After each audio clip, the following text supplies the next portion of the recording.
คนเสียจิตผัวปะผัวอะไรนี่น้องไม่รู้สบายดีนะบ้านสบายดีบ่พรดูสบายดีมาสบายดีสบายดีมาแต่พุ่นกับบริยูเฮือนพุ่นมีเฮือนมีศาลนะไปหากินในเฮือนนั่นเฮือนนี้นอนแต่คืนแต่ละคืนเนี่ยก็ไม่ได้นอนเฮือนนอนเป็นแปลว่าเป็นไปบ่ได้คันพ้นตกเราบึงบนอยู่ไปหานอนตลาดนอนนั่นนอนนี้การกินการอยู่โอ้ความยุ่งยากซับซ้อนเขาก็อยู่ในบ้านในบ้านอยู่ในบ้านเนี่ยก็บ่เบิ่งแต่ว่าครอบครัวเขาเนี่ยโอ้ยมันยุ่งยากหลายประสบการณ์นะครับนึกประสบการณ์ช่องมาแล้วเวลาเจ็บเป็นเอ็นนู่นก็บ่มีผู้เบิ่งของคนบัดนี้คนพวกปะคนเชียร์จิตแม่ก็เชียร์จิตลูกก็เชียร์จิตเป็นอย่างนั้นนะเพราะนั้นเขาก็คึกสงสารในบ้านเลยเอิ้นมาพวกอ้ายเอ้ยน้องความช่วยเหลือแน่บ่ได้ที่อันขอช่วยเหลือความได้นี่นะบ่ได้ที่ได้ที่บ่ได้ก็บ่จักได้เสียเว้าทางนั้นน้องๆนี่นะคือสองแม่ลูกนี่เพิ่นมาจากไสนะตะกี้กับบ้านเกิดก็อยู่นาละเอ็นบัดคันสุดท้ายได้เอาผัวพุ่นชนามไซเมืองชลบุรีไปโดนเติบบ่จังได้กลับมาประมาณ20 ปีประมาณ20 ปีแต่ว่าได้ลูกจนลูกเต้นสาวบัดลูกบัดเสียจิตยังเสียจิตบัดแม่กับเสียจิตคือกันโดยเหตุผลที่กลับมาบ้านเก่านี่เป็นเพราะเหตุใดบ่หรือเขาไล่หนีบ่หรือนั่นใดผัวไล่นี้ผัวไล่หนีผัวไล่นี้โอ้เนาะแบบอันเมียล่ะก็เป็นบาซำได้ซำนึงนะเราว่าเสียจิตอ๋อย้อนเหตุที่ว่าเป็นบ้านี่เนาะเพิ่นจะว่าไล่หนีเนาะโดยแนะนำสื่อได้บ่นี่สื่อได้สื่อเจ้าได้นำแม่เฒ่าสื่อได้วานเนาะวานเย็นสวานอันนี้ได้ลูกสาวเด้ฮะสาวจันลีจันลีว้าวสิเนาะเพิ่นเว้าเนาะจันลีว่าบ่ยักสัตว์ปานใดว้าวบ่จักสัตว์เนาะพี่น้องมาได้จักมื้อแล้วไปเด้อมันก็ใช่เดือนนึงมันเดือนนึงมันเป็นอย่าว่าภาษาเฮาเขาบ่ฮู้เนาะเว้าเป็นภาษาลาวก็ได้เอาว่าภาษาลาวนั่นแหละมาได้เดือนนึงแหละเนาะมาเดือนนึงเป็นได้จังหวะมาอยู่พี่ไปกะยะตาเฮ็ดก็อยู่ผัวปะลายนี้ให้น้องต้องใส่ล่างในบ้านแปรเนาะผัวไรนี้เหตุได้จังหวะไรนี้ลายนี้ไรอยู่ซื่อนี่ก็ไรนี้บ่หรือนั่นไงไปก็อยู่เป็นบ้าเราเป็นบ้านะลูกก็เป็นบ้าลูกก็เป็นบ้าเนาะตัวเจ้าเองเด้ตัวเจ้าเองกะเป็นบ้าเป็นคือกันเนาะเป็นคือกันและผัวน่ะบ่มักเนาะตีไปมันบ่มักอ๋อเฮาเป็นมาดนล่ะบ่หรือว่าหากับเป็นแล้วเพิ่นไล่นี้เลยนี่อันนี้ก็แต่เฮิงเติบนะอันนี้มันนำลังเพิ่นแต่เฮิงคนเชื่อจิตแต่ยังบ่ทันเอาผัวก็เป็นมันเป็นเชื่อจิตเพิ่นเจ้าน่ะเฮิงแล้วเป็นเนาะเป็นแต่เฮิงเนี่ยคอยนี่ละเชื่อจิตเนาะนี่แหละที่ผัวหับบ่ได้ก็ย้อนนี่บ่โดยเนาะไล่นี้ตลอดบ่หรือว่าแนวใดตลอดก็ไปใส่กับไปนำกันเนาะ2แม่ลูกแม่นบ่ปะบ่ได้ปะบ่ได้ปะแล้วมันไปผู้เดียวเลยนี่มันไปผู้เดียวแต่เจ้านี่ก็ยังเป็นห่วงลูกเนาะโดยยังเข้าใจความห่วงใยอยู่เนาะโดยแต่ว่าเพิ่นเป็นหลายกว่าเจ้าเนาะโดยเจ้าก็ยังฮู้อยู่บ่ลูกฮู้บ่ลูกเองหรอฮู้อยู่ลูกคอยนี่ฮู้เนาะเป็นห่วงบ่เป็นห่วงเจ้าได้ถ้าเป็นห่วงแม่อยู่บ่ฮะเจ้าก็ห่วงคือกันนะ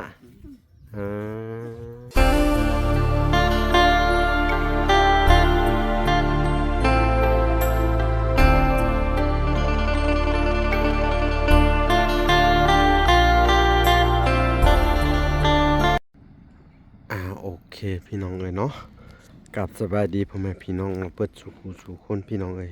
การยินดีเข้าสู่ช่อง YouTube บอลาสายบุญเนาะคุณธรรมคือเก่าพี่น้องเอ้ยเช่นเก่าเช่นเคยพี่น้องทักทายสบายดีเนาะ FC ทางฝั่งไทยและ FC ทางฝั่งลาวและ FC ทางต่างประเทศเนาะที่รับชมบอลาอยู่เนาะพี่น้องมื้อนี้ทางวละก็สิได้ออกไปติดตามเคส2แม่ลูกเนาะพี่น้องเนาะ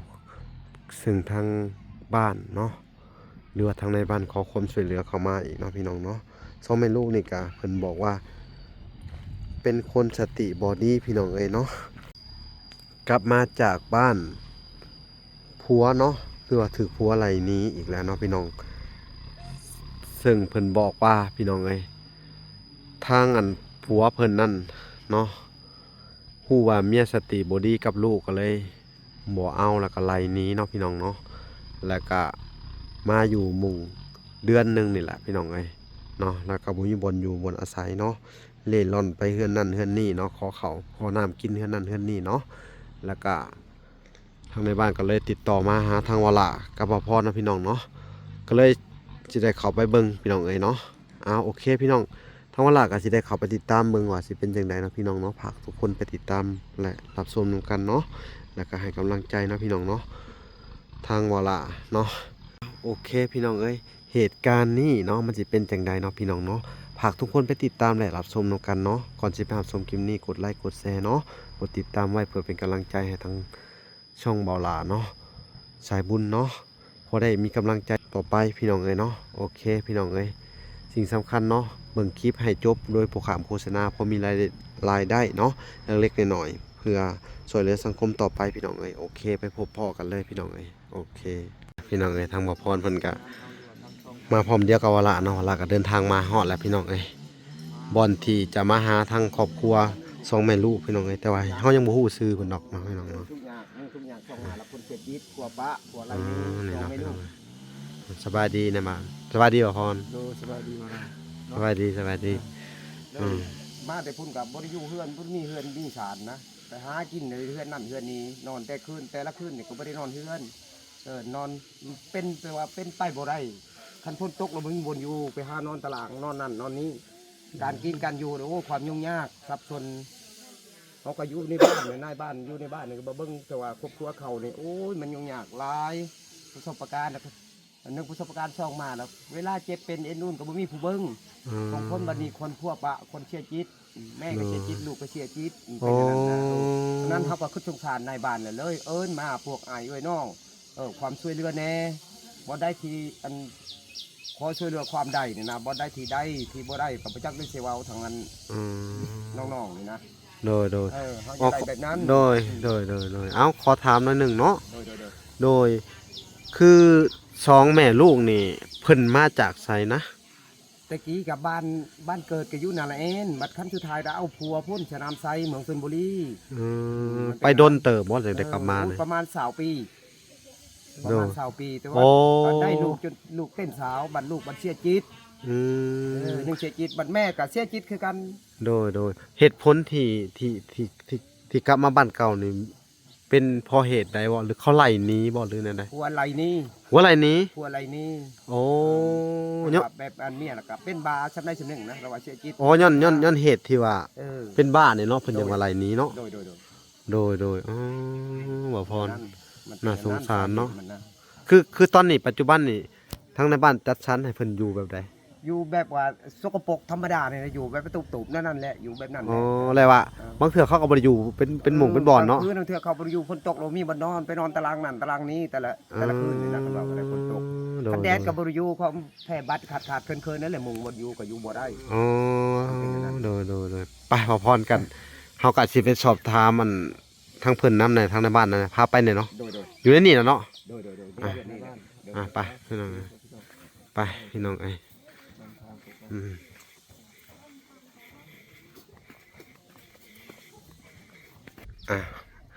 อยู่นี่ ฮอดแล้วบ่โอ้ นี่แหละนี่ อันนี้บ่สองแม่ลูกนี่บ่ นี่เบิ่งเฮือนศาลนี่แหละเบิ่งเฮือนนอนนี่บ่มีบนอยู่นี่ก็เบิ่งเอานี่นึง โอ้ บ่มีบนอยู่นี่ได้คุมีช่องไว้หมอเฮ็ดกินด้วยนึงบวงกิน แสดงว่าอันน่ะมาแต่โตเนาะ มาแต่โต บ่ได้อิหยังมาเลย บ่มีหยัง อื มันบ่ได้ ม มีอีหยัง แสดงว่าไป10กว่าปีนี่ชาวบ้านจนลืมหมดแล้วเนาะ ช่วงว่าลืมนี่แหละห้ากับเดือนนึงนี่มา มาเดือนหนึง มาเดือนนึง โอ้ เดือนนึงมันบ่มีบนอยู่ มีบนอยู่แล้วขออันนี้ถามเนาะ โดย หน่อยหนึงเนาะพี่น้องเอ้ยจักเสียจังใดมาเห็นแล้วก็เบิ่งสภาพบ่พรก็น่าสงสารเนาะอันนี้คือสิเพิ่นเสียจิตเบิดสองคนเลยบ่หรือใดๆเนาะโอ้ นี่ยังนักนี่ลูกยังนักแม่ยังใครๆแน่นิดนึงลูกยัง ขึ้นจากไปกลางคืนไปให้แล้วไป ให้ละแลนเลย แลนไปแม่ไปนำ วันไรเวลากินข้าวกินน้ำเนี่ยไปขอกินบ่เลย ขอ นะ กินน้ำเพื่อนสารบ้านสองอยู่ในนี้แหละขอกินบ่เถื่อนอนอยู่ตารางก็มีแต่หลังกลางคืน อ๋อ บ่มีบ่อยู่เบิ่งให้ทำฝนตกก็อยู่บ่ได้คันแดดก็อยู่บ่ได้ อ๋ออันนี้คือพี่น้องเพิ่นบ่มีบ่ มีอยู่พี่น้องเขาลูกเขาหลาย อันนี้ชื่อเพิ่นบ่จัดให้แบบนี้นี่ เพิ่นนั่นแหละจัดให้อยู่แบบนี้ โอ้ ทั้งกับผู้ค้านายบ้านก็จัดเอาให้อยู่แบบนี้ได้เช่นอะไรหากว่ามีความช่วยเหลือให้เขา อืม มันเป็นอย่างนั้นนะเอาคุณสงสารอยู่คันนี้แหละพอช่วยเหลือให้เขาข้างมาเอาก็มันบ่มีคือกัน โอ้พอฮู้ข่าวว่าซุเฮา อั อัน โดย ช่วยเหลือแหละก็เลยเจ้าก็โทรมาหาเฮาเลยเนาะ โดย เนาะว่าพรก็เลย นั่นๆได้ ตามเข้ามา ได้ยินข่าวก็ว่าทั้งจุดซุ่มทั้งใดๆก็มีความช่วยเหลือเฮาก็เลยเรียกห้องต้องการพวกนุ่งๆน้องๆนี่ให้มา เอาพี่น้องไอ้ก็บ่ฮู้ว่าสิช่วยได้สำใดเนาะว่าพรเนาะเฮาก็ เราก็ นี่แหละ คอยทำออกไป แม่นที่ถ่ายทำให้คนเบิ่งพี่น้องเอ้ยพี่น้องว่าแบบสีก็ยังมีเนาะ โดย คือเป็นบ้าเบิดสองเลย โดย เสียจิตนะพี่น้องเนาะสิว่าจังไดบาทนี่เนาะ เนาะเราไปสอบถามเพื่อน ไปแล้วก็เข้าไปนํกันเลยไปเอาไปขอสอบถามเพิ่นอ่าพอสิฮู้สบายดีจ้ะบ่นี่สบายดี สบายดีบอกเขาเลยสบายดี ฮู้อยู่ดอกเนาะ โอ้อยู่สบายสำนึก สำได้ท่านหนึ่งเนาะพี่น้องเลยพี่น้องเลย สบายดีครับเขาถามว่าสบายดีเขาสบายดี วันนี้ให้ค่อยถามบ่หรือพวกเจ้าสิถามเนี่ยถามทุกทรมาน ฮู้เรื่องอยู่ว่าเวลาเขาถามเพิ่นนี่ ลองถามเนาะ ลองถามลองถาม เอามือโลกมันนี่สบายดีแล้วมือโลก สบาย ลองมือลองปะบนนกก็ได้เอาพี่น้องไงบาทนี่แนะนำสื่อได้บ่นี่สื่อ ซื้อในได้ สื่อเจ้าได้นะ ซื้ แม่ อ เฒ่า แม่ได้ สื่อได้ หวานเนาะหวาน ส เย็น วาน สวาน สวาน อันนี้ได้ลูกสาวเด้ จันลี ฮะ สาวจันลี จันลีว้าวแบบสิเนาะเพิ่นเว้าเนาะ จันลีว่าบ่ยักสัตว์ปานใด ว้าวไปจากสัตว์เนาะ พี่น้องมาได้จักมื้อแล้ว ไปเด้อมันก็ใช่ มันก็ใช่ เดือนนึงมันเดือนนึงมันเป็น เดือนหนึง อย่าว่าภาษาเฮาเขาบ่ฮู้ เว้าเป็นภาษาลาวก็ได้เอา ว่าภาษาลาวนั่นแหละ มาได้เดือนหนึงแหละเนาะ มาเดือนหนึง เป็นได้จังหวะมาอยู่พี่ ไปกะยาตาไปก็อยู่ แล้วก็ ทั่วป้า เพราะว่าปะลายนี้ พี่น้องต้องใส่ล่างในบ้านแปรเนาะ เด้อ หัวไหล่นี้ เออ เหตุได้จังหวะไหล่นี้ ลายนี้ ไหล่อยู่ซื่อนี่ก็ไหล่นี้บ่หรือนั่นได ไปก็อยู่เป็นบ้า เราเป็นบ่านะ เนี้ยก็อยู่ เพราะว่านี่เป็นบ่า แต่ ลายนี้ลูกก็เป็นบ้า ลูกก็เป็นบ้าเนาะ อ่า ตัวเจ้าเองเด้ โดย ตัวเจ้าเองก็เป็น เป็นบ้า เป็นคือกันเนาะ เป็นคือกัน และผัวน่ะบ่มักเนาะ ตีไปมันบ่มัก โดย อ๋อเฮาเป็นมาดนล่ะบ่หรือว่าหาก็เป็นแล้วเพิ่นไหล่นี้เลยนี่ อันนี้ก็แต่เฮิงเติบนะอันนี้มันนำลังเพิ่นแต่เฮิงคนเชื่อจิต เฮิง แต่ยังบ่ทันเอาพัวก็เป็นมันเป็นเชื่อจิตเพิ่น อ๋อเจ้าน่ะหึงแล้วเป็นเนาะ เป็นแต่เฮิงเนี่ย โดย เป็นแต่น้อยๆลอยนี่ เอ้าเพิ่นบ่ฮู้ว่าเฮาเป็นแบบสิเพิ่นคือเอาเฮาเพิ่นบ่ฮู้บ่ ตีได้ไป ฮู้ว่าฮะ ดังตีล่ะในอีก เพิ่นบ่ฮู้บ่ ฮู้ว่าเจ้าอย่างเอา ส่งเราเป็นสาวก็ เนาะ ก็ บ่ได้ถึงปานนี้ ก็บ่ได้เป็นถึงปานนี้ เราก็ดูดีในช่วงนั้น ธรรมดาอย่างเป็น เอาผัวนี่จักปีแหละฮู้พอจะฮู้บ่ สาวไปปีตีแล้วไปสาวไป ชาวปลายปี ปัจจุบันนี่ขออนุญาตเนาะอันน่ะเจ้าน่ะอายุจักปีแล้วนะ 50 ปี ลูกเด้ซะ ชาวปี น้องลูก20 ปีครับพอดีแหละ20ปลายปีเนาะเพิ่นไปเอาผัวเนาะโอ้และแต่ละมื้อแต่ละวันนี่ไปอยู่น้ำเพิ่นน่ะเฮ็ดหยังแหน่หรือว่าเพิ่นมีแต่หาเรื่องอยากไล่เฮาหนีนี่บ่หรือแนวใด ตีเป็นนำมีผู้ไว้ ลายนี้ มีแต่ไล่หนีอย่างเดียว มีแต่ลายนี้ เฮาออกจากบ้านแต่นี่ไปนี่20กว่าปีเนาะไปอยู่น้ำเพิ่นตั้งว่าไปอยู่ตั้งว่า20กว่าปีพี่น้องเอ้ยวันดีคืนดีก็ไล่หนีคือว่าเจ้าเกิดอาการแบบว่าสติบ่ดีแหละ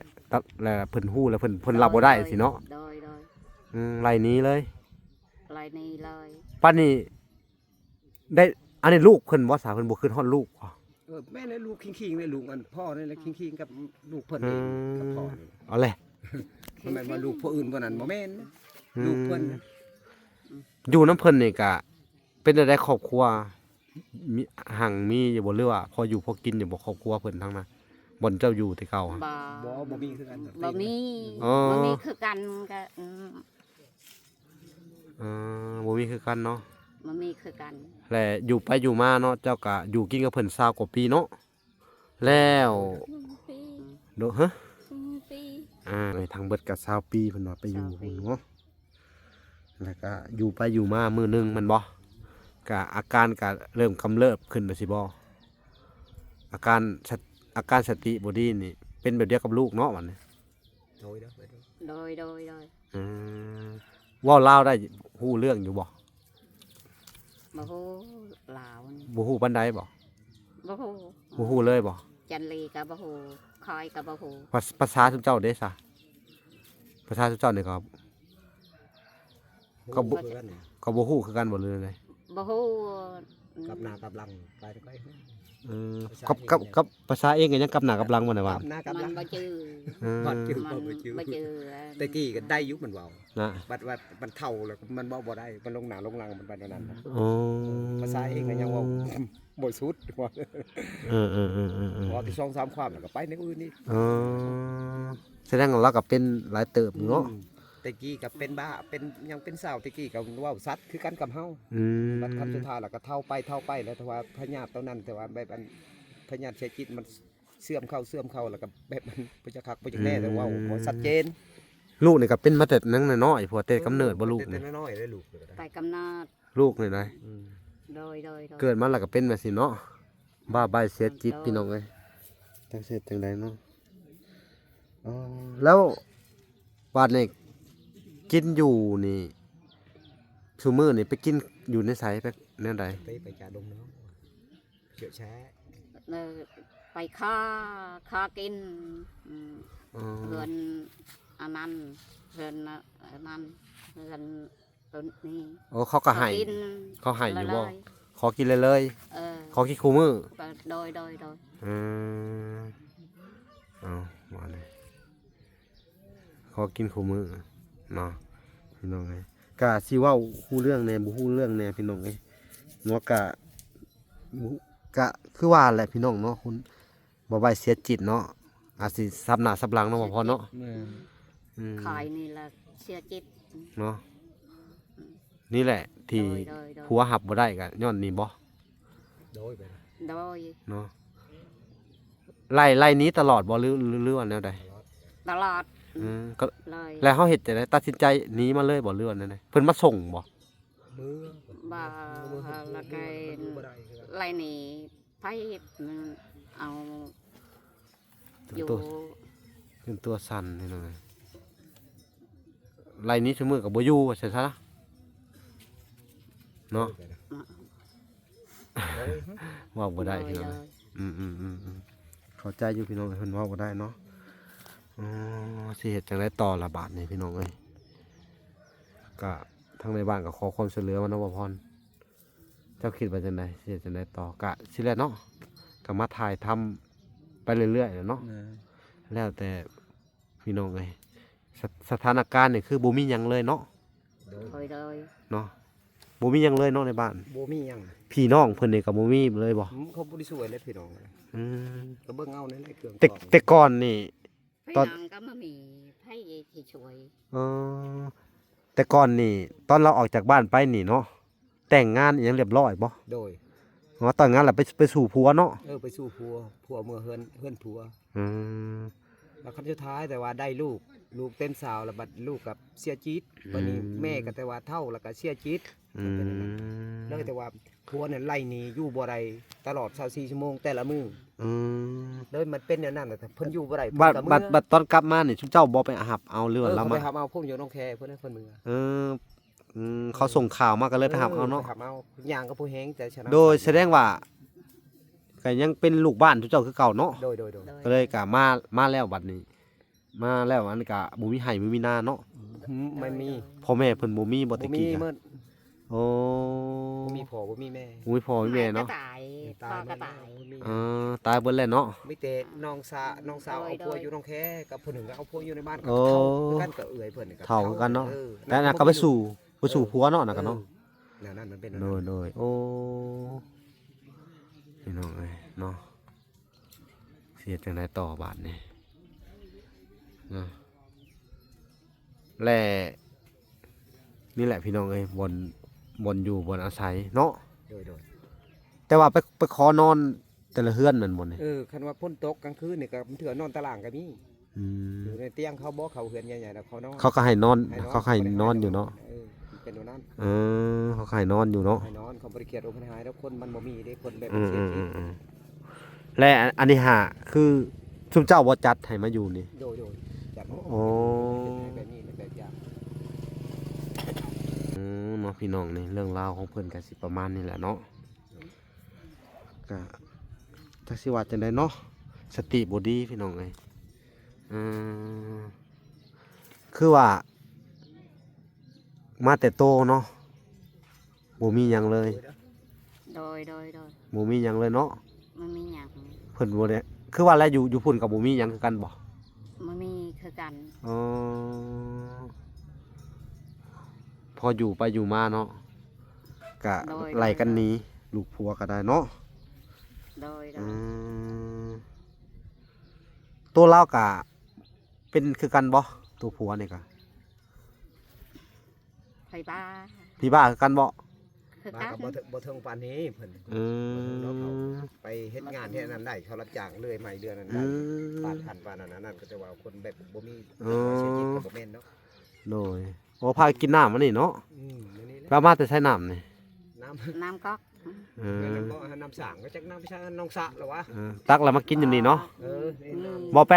ไปขอกินข้าวในเฮือนคนแล้วมากินน้ำอยู่นี่เนาะ นั่น บางมื้อก็นอนหมดอยู่นี่ โดย นอนกันบนพ่นบ่ตกเขานอน เออแต่กะยังงั้นบ่ได้ทิ่มกันเนาะไปใส่กับไปนํกันเนาะสองแม่ลูก มัน แม่น ปะ บ่ บ่ได้ ปะบ่ได้ ปะแล้วมันไปผู้เดียวเลยนี่ มันไปพอเดียว ไปผู้เดียว ปะ แต่เจ้านี่ก็ยังเป็นห่วงลูกเนาะ โดยไป โดย ยังเข้าใจความห่วงใยอยู่เนาะ โดย แต่ว่าเพิ่นเป็นหลายกว่าเจ้าเนาะ โดย เจ้าก็ยังฮู้อยู่บ่ว่าลูกฮู้บ่ ว่าลูกเองเหรอวะ ฮู้อยู่ ลูกคอยนี่ ฮู้เนาะเป็นห่วงบ่ เป็นห่วง เจ้าได้ถ้าเป็นห่วงแม่อยู่บ่ฮะเจ้าก็ห่วงคือกันนะเออ โดยไปนะก็ ว่าบ่เกี้ยงเนาะว่าบ่ชัดฮะ บ่ซัด เป็นแต่เกิดพุ่นเนาะ ก็ เป็นแต่เกิดแล้วสิอยู่จังไดกินจังไดล่ะพี่น้องเอ้ยบาทนี่เนาะคือว่าขอเนี่ยถามในบ้านอันหนึงเนาะคือทางอันน่ะเพิ่นนี่เนาะถ้าเป็นสภาพนี่แหละเฮาสิวางแผนก็เฮ็ดจังไดในบ้าน ตัวนี้บ่แต่ว่าแผนน่ะคือกันกับน้องๆมานี่นะแต่ว่าแผนแบบมันแผนแบบนี้เขาอยู่แบบนี้แหละคันบ่มีแผนบ่มีความช่วยเหลือแล้วมันบ่ได้บ่เอาไอ้น้องอยู่ในบ้านเฉพาะในบ้านเขาก็มีครอบครัวนึงมันเป็นแบบนั้นเขาบ่ได้ช่วยก็สิบ่ช่วยเขาทงหน้าก็บ่มีให้หน้าก็บ่มีให้หน้าตาต้มมันบ่มีพี่สั่งก็บ่มีพวกควายบ่มีเป็ดไก่มันบ่มีนะ เนาะ โดยมันเป็นแบบนั้นนะ พี่น้องเอ้ยบาทนี่แต่ว่าการอยู่อาศัยนี่ คือไปหานอนเฮือนคนท่านซะ โดยแล้วก็มาอยู่นั่นนี่เนาะ เออ จุเจ้าก็สิจัดให้แบบที่เนาะ จัดแบบนี้แหละครับบ่จัดแบบนี้เชื่อได้ อื น้อง ม ๆนี่ก็มันยุ่งบ่ได้ในคำแดดนั่น แต่ว่าไปนอนเฮือนคนอื่นมันก็บ่แม่นพี่น้องเฮาเนาะ โดย เพิ่นก็ไล่หนี้บ่ บ่แม่นแล้วเขาบ่ได้คนมันหลายเขาบ่ให้อยู่เด้ เขาก็ เนาะ เนาะไฟเฮือนมันแต่ว่าเขาอยู่ในนี้ อืม เฮ้ยว่าฝนตกลมแห้งเลยแต่ว่า จังให้ไปอยู่ได้เนาะ อยู่ได้ตารางน่ะนะนอนตาราง แต่ปกติก็ต้องนอนจังซี่เด้เนาะ ปกติก็แบบนี้แหละ เอาแหละพี่น้องเอ้ยเนาะแล้วสิเฮ็ดจังได๋ล่ะบาดนี่เอาจังได๋ก็ทางว่าละก็สิมีแต่ว่า มาติดตามเบิ่งเรื่อยๆเนาะ โดย แต่ว่าการช่วยเหลือ มั กัน นหึงก็ปิดฮิต ไปนอนเฮือนเขามันถึงกับพิธีเขา เออ บ่ได้เลย นอนเทิงกับพิธีอีก โอ้ย เ ผิดของประเพณีเขา โดย อืมก็แสดงว่ามาเกือบเดือนหนึงแล้วแหละเนาะ อยู่ แล้วก็ อยู่ เขาให้มาอยู่พี่บัดนี้เนาะทุกเจ้าก็จัดมาให้พี่ จัดมาในนี้แล้วก็ไปนอนดูมันบ่ได้ ลำบากอยู่บ่เจ้าน่ะ ไปละบากไปเด้อ ลำบาก เนาะถูกแฮงเนาะส่งเสื้อมีอยู่บ่นี่ บ่มี มันมี อืม มีแต่แบบนี้แหละขาดๆเคลื่ แบ อน บ ๆ นี้ นี่แหละ อืม อันนี้ก็คาด เขาชาวบ้านเขาบ่ให้แน่บ่ นี่ช่องคน พื้นเดียวนี่ ฮะ ช่องคนนี่ พื้นเดียวนี่ บอก อ่า สองคนมันยังพื้นเดียวนี่ พื้นเดียวนี่ อ่าเว้าบ่ได้เลยแล้วลักอะเนาะเว้าบ่อยากออกภาษาลาวเลยเนาะ โหแล้ว อืมถือว่าเราก็เป็นนักพอสมควรได้เนาะ อืม วันนักกับเมน อืม ตัวว่าบ่จักซัดแต่นึ่งบ่จักซัดภาษาตัวเองก็ยังบ่ฮู้ ภาษาเราวเทิงก็ยังบ่ได้เนาะ อืม เอ้ยพี่น้องเอ้ยเจอแต่เคสหนักๆพี่น้องเอ้ยลำบากอะไรทางบ่ละก็ได้จักสิซอยได้สำไรเนาะการช่วยเหลือก็ได้พี่น้องเอ้ยยังหลายเคสอยู่พี่น้องเอ้ยบ่ทันได้เฮ็ดแล้วเนาะก็มาอันน่ะทางในบ้านกับโทรมาเนาะขอความช่วยเหลือจะเฮ็ดได้ นั่นแหละว่าโทษนี่แหละความช่วยเหลือเนี่ยนะความมันทุกข์ยากลำบากเขาก็เห็นจนน้ำตาหย่อยว่าโอ้ความทุกข์ทรมาน อืม เขาบอกเบิ่งตัวจริงโอ้ทุกข์อีหลีแล้วว่ะ โดย มัน โด บ่เว้าย โด เรื่อง ย ให้หน้าตาต้มเลยนะคันเว้าตัวนั้นเลยว่าคนใดตัวนี้คนมันบ่ได้ดี อืม ใกล้ตัวหนึงก็บ่มีพี่สั่งผ้าห่มซองแม่ลูกก็ได้แต่พื้นหนึงเท่านั้น โดยโดยโดย บัดหม้อลุคุแตกก็หม้อหน่วยหนึงก็ขาดๆเพิ่นๆนั่นน่ะ อืม การเสียได้เฮ็ดกินอยู่ในหันแหละ อือฮะแต่ส่วนร้ายก็มีแต่ว่าไปขอกินน้ำเขาหั่นแหละเนาะ โดยมันบ่มีบนหนึ่งเข่าบ่มีเข่าเนาะ โอ้และมันบ่มี มันไม่มี มันบ่มีนี่จะบ่มีไปหาคอน้ำข้าวเลยเถื่อข้าวสารก็ให้ป้อง พอสมมุติว่ามีหมวหนึ่งหมวแกงนี่หนึ่งเข่ากินเองได้บ่ เขาเฮ็ดกินได้จ้ะนะ พอสิได้อยู่บ่จ๊ะ ได้แต่ ถ้ามีข้าวซอก ถ้ามีข้าวซอกข้าวสาร เนาะ อืมเขาเฮ็ดได้ตอนนั้นเขาเฮ็ดกินใส่ครอบครัวเฉพาะข้าวซองแม่ลูกนึง มัน เฮ็ดได้ มีเข่า เนาะมันบ่มีหยังเลย หุงข้าวก็เป็นนึ่งเอาก็ได้ พอได้อยู่เนาะ พอได้ใช้เฉพาะข้าวซองแม่ลูกเลยนะ อืม หากินเนี่ยมีแต่ไปหาซ้อนยืมมือเขาแล้วไปหาซ้อนเนี่ยจักเขากินวิซังนะ ไปหาสอนแต่เถื่อได้ตั้งแต่มานี่ได้ ซ้อนป่าซ้อนนั้นแหละตามอันนี้เนี่ย ตามห้วยนี่เนาะ นั่นนะป่าเห็นอยู่เข้าไปนะ อืม เขากุมเขาซองแม่ลูกนั่นแหละ สองแม่ลูก ไปหากินเนี่ยพอได้หน่อหมอกหน่อใหม่เขาไปบ่หาปะบ่ได้เราไปนำกันมันเป็นอะไรนะครับปะเรา ไปนำกันเนาะ เออ เพิ่นนี่เคย โดย เคยอันนั้นบ่เพิ่นนี่เคยแบบว่า ไปคนเดียวจักเถื่อแล้วเนี่ย ปฏิคุยปะ อืมไปคนเดียวตลอดบ่ว่าเพิ่นนี่ระหว่างเจ้าสองคนนี่เอาว่าสิซะระหว่างเจ้าสองคนนี่ไผมักไปคนเดียว อัน นี่ เคยไปกับไปคือกัน อ๋อ กับลูกนี่ โดยไปคือกันเนาะ ไปคือกัน อ่า อันนี้มาบ่ดื้อขโมยไปผู้เดียวรถ อืม มันแลนปะรถแหม่ อ๋ออันนี้หา นี่ ผู้นี้เห็นได กลางคืนมาก็ไปไปบ่ได้ไปนอนอยู่ในนี่บ่ถือนอนในมันนี่ นอนอันนี้ ตี นะ มันนี่ นอนในห่มติ้วอันนี้ดอนนี่เนาะอ๋อกลางคืนก็ไปผู้เดียว ไปขึ้นเวลามันมืดมันไปแล้วนะไปหามเถื่อเห็นเถื่อกับหมดคืนเห็นเถื่อบ่เห็น แสดงว่าอันร้านนี่ก็มีอาการมือมาเป็นช่วงบ่ เป็นช่วงก็นี่ก็ได้ ช่วงอะไรสิไปคนเดียวแล้วบ่ฮู้เรื่องเลยบ่ โดย บ่ฮู้บ่ฮู้จักเลยเวลามันมืดนะอย่างนั้น ตัวเจ้าก็น่าจะเป็นแบบว่าของเจ้านี่ก็ที่ว่าแบบนี้น่าจะเป็นแบบว่ากรรมพันธุ์นั่นแหละเนาะ โดย แม่ก็เป็นลูกก็เป็นอหย่างประมาณนี้เนาะ โดย อืมโดยพี่น้องเลยเนาะจักสิเฮ็ดจังไดพี่น้องเอ้ยทำเอาละก็สู้ๆก็มีแต่ว่า อยู่ไปว่าสิแหละเด้อก็สิเข้ามา โดย เยี่ยมยามเบิ่ง โด ดู ยโดย เนาะพี่น้องเอ้ยเรื่องกระต๊อบนี่ก็อันนี้มันเป็นบ่อนอยู่ของพระชดินดอนไผต้นนี่ในบ้าน ตอนของเขาของมันแม่นของบุญทวีบ่นี่เนาะ พอประดา ของสมเพชรนี่ข้าวนี่แหละเขาสิหายจักเขาสิหายอยู่ใช่จักให้ซื้อจักบ่เด้ อื บ่มีเงินซื้อไปหาซื้อก็ได้สิมีมันจะใช้แต่ซื้อเป็งนัวก็ยังบ่มี โอ้ ซื้อพริกซื้อเกลือให้ เขาบ่แสดงว่าซื้อเพิ่นนี่บ่มีหยังเลยเนาะ บ่เลยบ่ได้มีเลยเห็นนั่นเขาช่วยเขาให้ถุงนึงเดี๋ยวบักพริกแดง อืม เกลือ ถ้ามีนี่ไปหากินเฮือนไผแต่เพิ่นเอาใหายมาเลย เถื่อเฮือนหมอนี่นี่ มักพริกกินหยังเขาใหายแล้วก็ไปเฮ็ดกินอยู่หั่นเนาะ แล้วก็มานอนนี้ มานอนนี้ โดย อ๋อลำบากแล้วพี่น้องไอ้บ้านเนี่ยเนาะเขาสงสารเนาะเขาจังให้ สง เนาะ สารเฮาก็จนน้ำตาย่อยว่าคือสงสารเขาโอ้ว่ามันเป็นธรรมดาของความทุกข์ทรมานเขาเกิดเป็นคนแล้วโอ้ยุ่งยากมันเป็นแบบนี้ อืม ผู้ใดได้ผู้ถูกทุกข์อีหลีจนสิตายแบบนั้นนะ อืมอันนี้ก็ บ่มี มันเป็นจักสิว่าจังได๋เนาะทุกคนก็บ่อยากเป็นดอกเกิดมาแบบนี้นะ โดยแม่นี่ แต่ว่า โดย น่าจะเป็น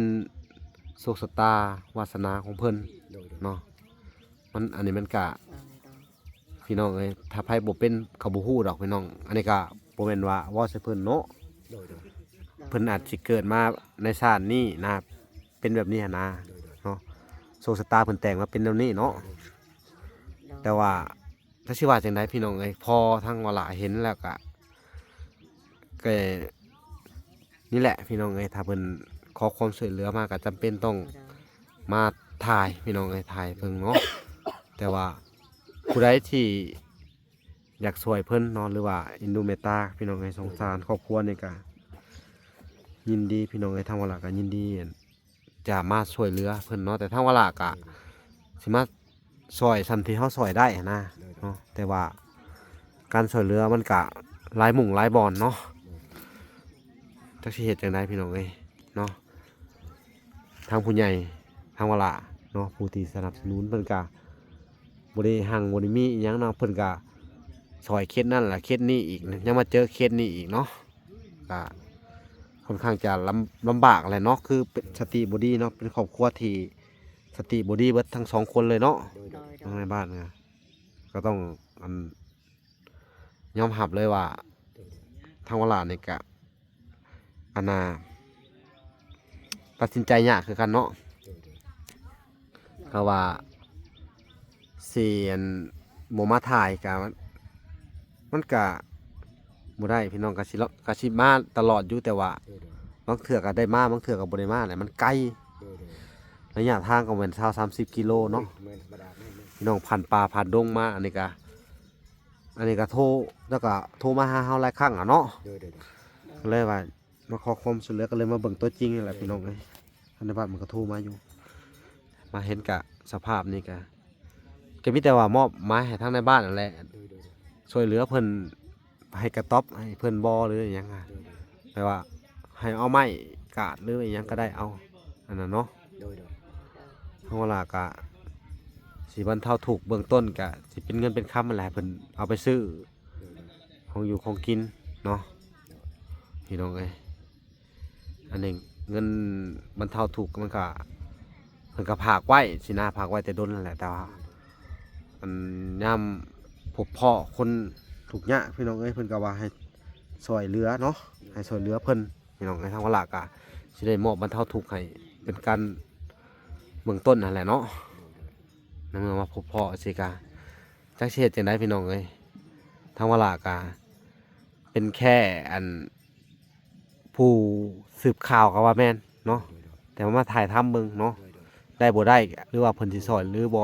สอนมันก็สุดแล้วแต่วาสนาของเพิ่นจักเฮ็ดจังไดเนาะเฮาก็สิสอนซ้ำเป็นกระบอกเสียงให้นี่แหละมาถ่ายมาทำเบิ่งเด้อในบ้านก็ที่เหลือก็มอบหมายให้ทุกเจ้าแล้วก็เป็นลูกก็ยังหับเอาเป็นลูกบ้านคือเก่าแล้วว่าหรือได โดยบ่ปะแล้วหับในนี้แหละ อืม พอสิบ่ปะบ่ได้มันขึ้นกับบ้านแล้วต้องดูแลเบิ่งแยงแบบนี้แหละ อื เบิ่ง ม ก็เบิ่งแบบนี้แหละ บ่มีหยังก็เฮาก็จำเป็นต้องจัดสรรให้เขาแล้วเนาะ โดยสิปะนั่นปะบ่ได้ปะเราโอ้ยมันมีความเสียเปรียบที่ได้คนลูกบ้านหรือปะมันละบ่ได้บ่ได้ว่าช่วยว่าเป็นเงินเป็นคำบัตรบ่มีคือกันผ้าห่มก็บ่มีคือกันหม้อลูกคุกแตกก็บ่มีคือกันผู้ขาดนี่นะ อืม ก็ช่วยแบบนี้แหละ โดย ได้มาจากนั่นจากนี่แต่ว่าเขาช่วยเหลือมันเดือดสะทุแล้วเขาได้เท่านั้น โดย อันนั้นมันเป็นอันนั้น เนาะพี่น้องเอ้ยนี่แหละพี่น้องเอ้ยพี่น้องเอ้ยก็เข้าใจปัญหาอยู่พี่น้องเอ้ยเพิ่นก็เว้าสื่อสารกับเฮาอยากแน่เนาะในการช่วยเหลือครั้งนี้ก็ได้เนาะคือถามแนวหนึงเพิ่นก็เว้าไปแนวหนึงเนาะ โดย คือบัดฮู้แน่บัดบ่ฮู้เนาะเป็นคนที่เสื่องซ่าน้องเราเนี่ยก็ได้เนาะ มันบ่ชุด เว้าบ่ได้เลยเนาะ เบาได้ ปาก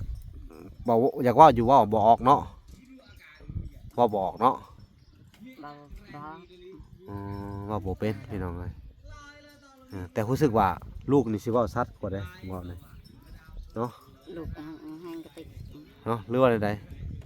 แห้งกระติก กระติก บ่ได้ บ่ยอมออกเสียงซ้ำนี่ อันนี้ก็บ่ออกเสียงเนาะ นั่นนี่แต่มันบ่จักชัด ของเจ้านี่พัดเว้าซ่าเนาะ อันนี้ว่าวซ่าชัดอยู่ของว่าวซ่า ชัดอยู่ของเว้าซ่า บ่จื้อเป็นอันนั้นนะ มันบ่เจอ บ่จื้อก็ใครแน่แต่ว่าอันทั้งในวงในบ้านเพิ่นก็ยังอันนั้นเนาะ โดย ครับเอาคือเก่าบ้านนี่เนาะ โดย บ่คิดจะกลับเพื่อหาอันน่ะผัวบ่หรือใดๆบ่คิดบ่ บ่คิด ฮะ บ่คิด ยันว่ามีบ่อนอยู่บ่อนอาศัยอยู่นํกันยันว่ายังหักยังแพงกันบ่ได้หักแพงกันหรอกบ่ บ่ เพิ่นบ่ได้หักเฮาแหละเนาะ บ่โดย เพิ่นก็เลยไล่หนีแหละเนาะ ไรนี่ บัดอยู่บ้านอยู่นำ นี่ลูกก็บ่คิดบ่คิด บ่คิดหยัง บ่คิดเลย บ่คิดแนวใดบ่คิดหยังล่ะ บ่คือพ่อบ่คือ บ่คิดพอ บ่คิดฮอดพ่อ บ่ พ่อบ่คือฮอดลูกสั่นซะ เขาน่ะบ่คิดแล้วมั้ง พอ เท่าไหร่ ก็บ่ได้คิดแต่เจ้าก็บ่ได้คิดว่าฮอดผัวบ่คิดเนาะแล้วเฮาสิอยู่จังได๋ล่ะบัดนี้เอ้าขอถามซั่นนี่ ตามเต้ไปแล้วนั่นน่ะไปเอิดแบบเละไม่เอิดชะนวนนะ เฮาสิอยู่ เขาจะอยู่แบบใดเจ้าสิอยู่แบบนี้บ่เขาถามเลยนะ เฮาสิอยู่แบบใด ไปเอิดแบบนั้นอยู่แบบนี้นะ อยู่แบบนี้แบบ มันบ่มีคนตายนี่แหละมันบ่มีเพิ่นเป็นตัวน้องจังเนี่ยมันบ่มีเนาะ แล้ว นี่มันมี จักสิซอยจังไดพี่น้องเอ้ยเนาะลำบากใจหรือทางเวลาก็ได้พี่น้องเอ้ยคุ้มขมับเลยเดี๋ยวนี้เนาะมาเห็นแล้วก็อ๋อ โดย มาเห็นแล้วก็เว้าจนบ่อยากออกเลยเฮาก็ได้พี่น้องเอ้ยลำบากใจคือกันก็แม่นอยู่ดอกว่าเฮาช่วยเหลือเนาะแต่ว่ามันการช่วยเหลือมันก็บ่แม่น โดย เงินคำเฮาเนาะ โดย เฮาก็ทั้งเวลาก็บ่ได้หั่งบ่ได้มีหยังขนาดนั้นเนาะโดยก็ โดย เป็นนักบุญแต่อาศัยต้นทุนชาวบ้านพี่น้องเอ้ยเนาะมาช่วยถ้าว่าอาณาเพิ่นให้เนาะให้มาช่วยเหลือเฮาจังได้เอามาช่วยเหลือเด้อ โดย ถ้าช่วยบ่ได้ก็จักสิเฮ็ดจังไดพี่น้องเอ้ยก็สิได้แต่นี่แหละให้ทางในบ้านแป้งกับต๊อบมันยังให้เพิ่นอยู่ไปใส่ก่อนเนาะสู่ไปก่อนหาอันนั้นอันนี้มาแป้งให้เราสู่ข้าวได้บ่ บัดนี้เขาสิได้นี้บ่ลาเด้อ เลย เขาสิให้ตัวเขาสิแปลงเขาแต่ว่าเอาตัดเอาไม้ไผ่ซ้ำ เออ ไม้ไผ่ไม้ติ้วหยังน่ะ ปอกแบบนี้เนาะ มาเฮ็ดให้เพิ่นแต่ว่า ตุ๊บ นี่แหละเรื่องเวลาฝนตกแห้งก็เฮ็ดคือเก่าแหล้วไปหาอยู่ไปหานอนสบานเล เรา ย ยังสิช่วยแผ่บัตรขาดได้ในเฮาก็ได้แผ่บัตร เจ้าก็สิสวยกันเนาะ ช่วยคือการเพิ่นให้พอเขาอยู่นี่นะ ฉะนั้นซอยเพิ่นเด้อหักเป็นห่วงยามฝนตกผ่าลงมันอยู่ในต้นไม้ยันผ่าอีกเนาะ ฉะนั้นแล้วคันฝนตกเราไปนอนตารางเขานั่นแหละเช่นกันที่เราพยานผ่าได้บ่ลมแฮงได้ลมทับมันก็ตายซื่อๆคนเฮามันเป็นอย่างนั้นนะ เอ้าก็มีแต่ว่าสำนั้นแหละเนาะในบ้านเนาะ โดย ทางวลากะสิมอบเงินเด้ออันนี้เงินเพิ่นฝากไว้ให้ทางวลาเนาะช่วยเหลือเป็นบรรเทาทุกข์เบื้องต้นเด้ออันนี้ก็เป็นเงินของทางอันแม่ตู้เด้อแม่ตู้ USA เด้อเพิ่นอยู่ทางอันน่ะ USA อยู่ทางอเมริกาพุ่นแหละเด้อเพิ่นก็ว่าพบพ่อคนใดที่เป็นตาสงสารเนาะหรือว่าสงสารแบบว่าทุกข์ยากเนาะเพิ่นก็ว่าให้ช่วยเหลือเนาะเพิ่นว่าเด้อเฮาว่าก็สิมอบเงินให้ 200,000 เด้อเอาไปซื้อข้าวเนาะถ้าบ่มีบ่นึงก็